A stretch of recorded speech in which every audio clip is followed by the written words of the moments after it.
Party గుర్తులు వాళ్ళ ఫోటోలు వేసుకున్నటువంటి ప్రభుత్వాన్ని కానీ మనిషిని కానీ నేను నా జీవితంలో చూడలేదు. రైట్, ఈ విషయానికి సంబంధించి వైఎస్ఆర్సీపీ నుండి బాబుల్ రెడ్డి గారిని క్లారిటీ తీసుకుందాం మాట్లాడి. హలో, ఉన్నారండి బాబుల్ రెడ్డి గారు? ల్యాండ్ టైటిలింగ్ యాక్ట్ అఫెక్ట్ చేసింది ఏదో ఒక పార్టీకి చెప్పడం అంటే నిజాలు చెప్తే అలాగే ఉంటుంది రెడ్డి గారు. కాదు బాబుల్ రెడ్డి గారు, చెప్పిన దాంట్లో ఆయన ల్యాండ్ టైటిలింగ్ యాక్ట్ అఫెక్ట్ చేసింది అంటున్నారు, ఆప్యాయతని నమ్మారు అంటున్నారు. వీటికి సంబంధించి క్లారిటీ ఇవ్వండి. ఇప్పుడు తలలు సవర తీయటం, ముద్దులు పెట్టాలి, తర్వాత ఏమైందండి? ఎందుకు లేదు సీఎం అయిన తర్వాత? సార్ ఇప్పుడు 2014లో చంద్రబాబు నాయుడు గారు పాదయాత్ర 2019 ఎందుకు చేయలేదు సార్? ఏమండి 2014లో చంద్రబాబు నాయుడు గారు పాదయాత్ర చేశారు. అవును. 2019లో ఎందుకు చేయలేదు సార్ చంద్రబాబు నాయుడు గారు? ఓకే, అంటే అదైతేనే చేస్తారు అధికారంలోకి రావడానికి. అయితే నేను అనేది పాదయాత్ర చేయమని కాదు సార్, అంతకు ముందు అంత ఆప్యాయంగా ఎందుకు జనాన్ని దగ్గర తీసుకోలేదు అంటున్నాను. ఒక రాజకీయ ప్రజల్లోకి ఎందుకు రాలేదు అంటున్నాను. బటన్ నొక్కేటప్పుడు తప్పితే ప్రజల్లోకి ఎందుకు రాలేదు? తన పరిపాలన అరే నాకు అర్థం కాలేదు సార్. ఇప్పుడు జగన్మోహన్ రెడ్డి గారు ప్రజల్లో లేకపోతే ఇప్పుడు కూటమిగా ఏర్పడాల్సిన అవసరం లేదు. వాళ్ళకి జగన్మోహన్ రెడ్డి గారు ప్రజల్లోనే, ఆయన పరిపాలన రూపంలోనే ఉన్నారు. మనిషి వచ్చి తిరగా కనపడాల్సిన అవసరం ఉందండి ఎవరికైనా.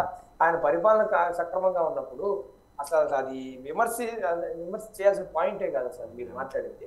ఇంకొకటి 9 సార్లు కరెంట్ ఛార్జెస్ పెంచారు అని మీరు కూడా చెప్పారు చాలా క్లియర్గా. ఒక్కసారి చెప్పండి సార్, ఏ సందర్భంలో ఎప్పుడెప్పుడు పెంచారు? లేదు అసలు చంద్రబాబు నాయుడు గారు దిగిపోయేటప్పుడు ఏ కరెంట్ ఛార్జెస్ ఉంది, పర్ యూనిట్ ఎంత ఉంది, ఇప్పుడు జగన్మోహన్ రెడ్డి గారు వచ్చిన తర్వాత ఎంత పెంచారు? మీరు చెప్పండి సార్. ట్రూ అప్ ఛార్జెస్ ఎన్నిసార్లు వేసారు చెప్పండి? ప్రతి సంవత్సరం ట్రూ అప్ ఛార్జెస్ ఎందుకు వేస్తున్నారు చెప్పండి?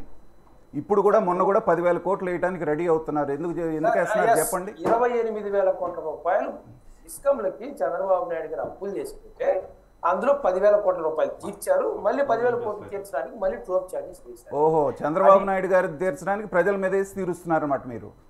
ప్రజల మీద సంక్షేమం, దీని సంక్షేమం అంటారు సార్. మీరు మరి విచిత్రంగా మాట్లాడుతున్నారు. ప్రజల నుంచి తీసుకున్న డబ్బుతోటి ప్రభుత్వాలు నడిచేది. ఏ పని చేసినా ప్రజల దగ్గర కదా. సంక్షేమం ఇచ్చేది కూడా ప్రజల డబ్బుతోటే కదా. మరి జగన్మోహన్ రెడ్డి గారు ఇస్తున్నట్టు ఎందుకండి బిల్డప్? సంక్షేమం కూడా ప్రజల డబ్బుతోటే కదా ఇచ్చేది. జగన్ అన్నిస్తున్నాడు లేకపోతే చంద్ర అన్నిస్తున్నాడు. ఎందుకండి ఈ బిల్డప్లో? ప్రజల డబ్బు ప్రజలకు ఇస్తూ జగన్మోహన్ రెడ్డి గారు ఇచ్చినట్టు ఎలా అవుతుంది సార్? ఇప్పుడు చంద్రన్న కానుక అని పెట్టాడు. నేను అంత చంద్రబాబు నాయుడు గారిని కూడానండి, చంద్రన్నను కూడా కలిపారు దీంట్లో. ఆ క్వశ్చన్ అది మీరు జనరిక్ గా మాట్లాడచ్చు, కానీ మీరు నన్ను మాత్రం ప్రశ్న లేదు. అలాంటప్పుడు మీరు చంద్రబాబు నాయుడు గారు కూడా పెట్టారు కదా, దీన్ని ఈ పార్టీ కూడా పెట్టింది కాబట్టి మీరు దాన్ని కన్సిడర్ చేసేటప్పుడు ఇద్దరిని కలిపి విమర్శ. నేను ఇందాక చంద్రన్న కూడా చెప్పాను సార్. మీ విశ్లేషణ మొత్తం మీద జగన్మోహన్ రెడ్డి గారి కంప్లీట్ నెగిటివ్ పాయింట్స్ ఒక్కటి కూడా చంద్రబాబు నాయుడు గారి కాదండి. ఇప్పుడు అధికారంలో ఉంది వైసీపీ, ఇప్పుడు చంద్రబాబు నాయుడు గారిని ఓడించేశారు. సీఎం గా ఉన్నది జగన్మోహన్ రెడ్డి గారు కాబట్టి ఆయన పాలన గురించి మాట్లాడతారు. రాజకీయ విశ్లేషకులు అన్నప్పుడు రాజకీయాన్ని ఎవరు చేస్తున్నా కూడా దాన్ని ఇది కరెక్ట్, ఇది తప్పు, ఇది వీళ్ళకి కలిసి వచ్చింది, ఇది వీళ్ళకి కలిసి రైట్. ప్రభుత్వంలో ఉన్న వారి మీద వ్యతిరేకత ఉందా, పాజిటివ్ గా ఉందా అనే విషయానికి వచ్చినప్పుడు ఆల్రెడీ అధికారంలో ఉన్న వారి గురించే మాట్లాడడం జరుగుతుందండి. లోగడ ఎవరైతే ప్రభుత్వంలో ఉన్నారో వారి తప్పులను కూడా ఎంచడం జరుగుతుంది. రాజకీయం గురించి మనం మాట్లాడేది సరే ఓకే, నాకు తెలిసినట్టు యోయో టీవీ గురించి సార్ నాకు ఎవ్రీథింగ్ తెలుసు. కానీ సరే ఓకే, ఇప్పుడు మీరు ల్యాండ్ టైటిలింగ్ యాక్ట్ దాని గురించి ప్రజల్లో అసలు నాకు తెలిసి అయితే ఎలక్షన్ లో 38+6+1 అది మొత్తం కలిపి కూడా 60 వరకు వచ్చేసి వాళ్ళు తగ్గింది తప్పితే పెరగలేదు అని. సంక్షేమ కార్యక్రమాల రూపంలో జగన్ రైట్ చెప్పండి.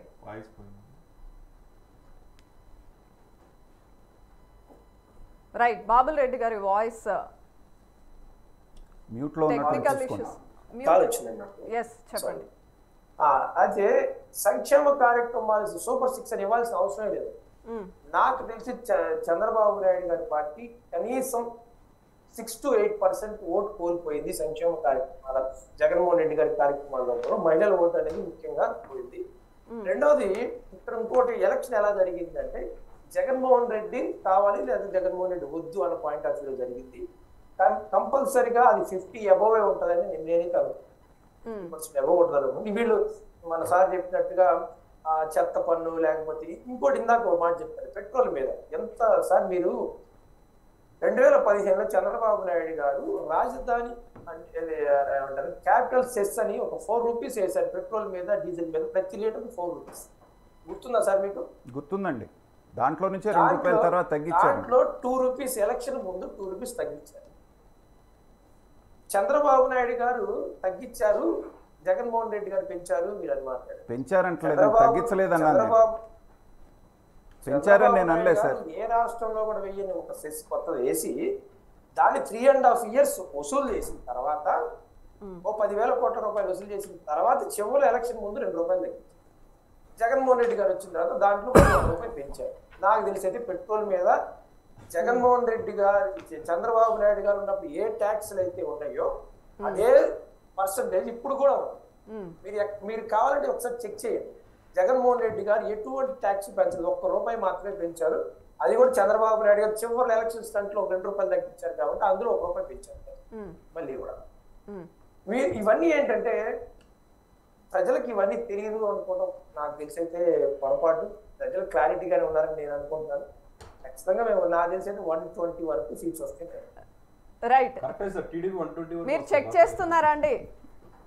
పోస్టల్ బ్యాలెట్ల లెక్కింపు ప్రక్రియ ఇంకా కొనసాగుతోంది. ఎవరు ఎన్ని సీట్లలో లీడ్స్ లో ఉన్నారో చెక్ చేస్తున్నారా? నేను చూస్తున్నాను, ఎన్టీవీలో చూస్తున్నాను. నాకు తెలిసి 4 సీట్లు, 1 సీట్ పవన్ కళ్యాణ్ అది ఉన్నారు. కొంచెం మిగతా టీవీలు కూడా చూడండి రెడ్డి గారు, కొంచెం మిగతా టీవీలు కూడా మార్చి చూడండి సార్. ఎన్టీవీ, TV9, సాక్షి చూస్తే ఎలాగా? నేను టీవీ మారుస్తానే మిగతాయి కూడా చూడండి. మాకు తెలిసి అయితే ఇప్పటి వరకు ఉన్నవన్నీ కూడా వాళ్ళకి ఫేవర్ గా ఉండే సీట్ అని మేము అనుకుంటా ఉన్నాం. రైట్, ఆ సీట్ అని కూడా నేను చూస్తాను. ఎందుకంటే నాకు పెన్షన్ అవన్నీ టీడీపీ ఫేవర్ గా ఉండే సీట్ అని అనుకుంటున్నాను. రైట్, ఒక అప్డేట్ చూద్దాం. ఏపీలో కొనసాగుతోంది ఇంకా పోస్టల్ బ్యాలెట్ల లెక్కింపు. 17 స్థానాల్లో టీడీపీ, అలాగే 4 స్థానాల్లో జనసేన లీడింగ్ లో ఉంది. కుప్పంలో 1549 ఓట్ల ఆధిక్యంలో చంద్రబాబు ఉన్నారు. నెల్లూరు సిటీలో టీడీపీ నారాయణ ముందంజలో ఉన్నారు. రాజమండ్రి రూరల్ కి సంబంధించి బుచ్చయ్య చౌదరి ఆధిక్యం, అలాగే మండపేటలో టీడీపీ అభ్యర్థి జోగేశ్వరరావు ముందంజ, నంద్యాలలో టీడీపీ అభ్యర్థి బైరెడ్డి శబరి ముందంజ